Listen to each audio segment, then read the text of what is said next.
আপনাদেরকে একটা প্রমাণ দিই, 3.5 মাস হয়েছে মাত্র, না হাসিনার পতন হয়েছে 3.5 মাসের থেকে 2-1 দিন বেশি হতে পারে, বা 3.5 মাস। অথচ গতকাল বাংলাদেশ ব্যাংকে একটা নির্বাচন হয়েছে তাদের অফিসারদের।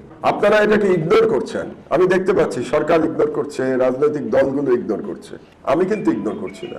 সেই নির্বাচনে ফ্যাসিবাদ সমর্থিত প্যানেল পূর্ণ প্যানেলে জয়লাভ করেছে 3.5 মাসের মধ্যে। আমাকে বলেন, পৃথিবীর আর কোন দেশে কোন বিপ্লবের 3.5 মাস পরে পরাজিত ফ্যাসিবাদ তারা নির্বাচনে দাঁড়াতে সাহস পেত? তাহলে বাংলাদেশে সাহস পেল কেন?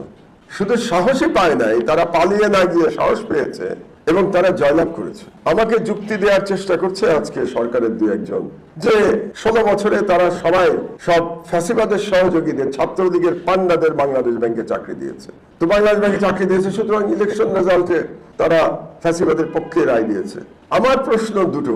1 নম্বর প্রশ্ন, তাহলে এই 3.5 মাস এই ছাত্রলীগের পান্ডারা, পতিত ফ্যাসিবাদের দালালরা চাকরি করলো কেমন করে বাংলাদেশ ব্যাংকে?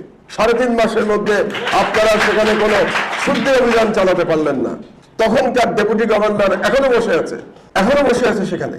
আর যদি সেটাই সত্যি হয়ে থাকে যে আপনারা এই শুদ্ধি অভিযান চালাতে পারেন নাই, তাহলে আপনাদের যে গোয়েন্দা সংস্থা এনএসআই, ডিজিএফআই, তাদের তো জানানোর কথা যে ওখানে কিন্তু ফ্যাসিস্ট শক্তি বহাল তবিয়তে আছে। তাহলে আপনারা এখন ওখানে নির্বাচন দিলেন কেন?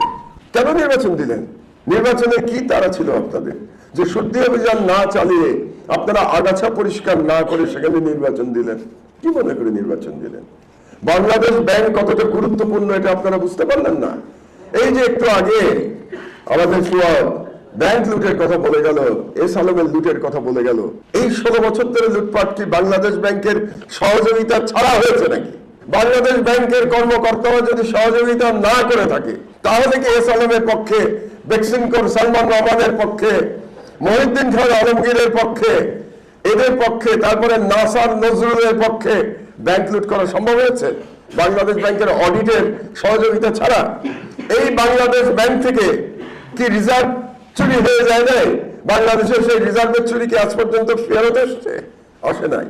সেই রিজার্ভের জন্য যে দায়ী গভর্নর আতিয়ার রহমান, সেই আতিয়ার রহমান কি গ্রেফতার হয়েছে এখন পর্যন্ত? হয় নাই। কেন হয় নাই আতিয়ার রহমান গ্রেফতার?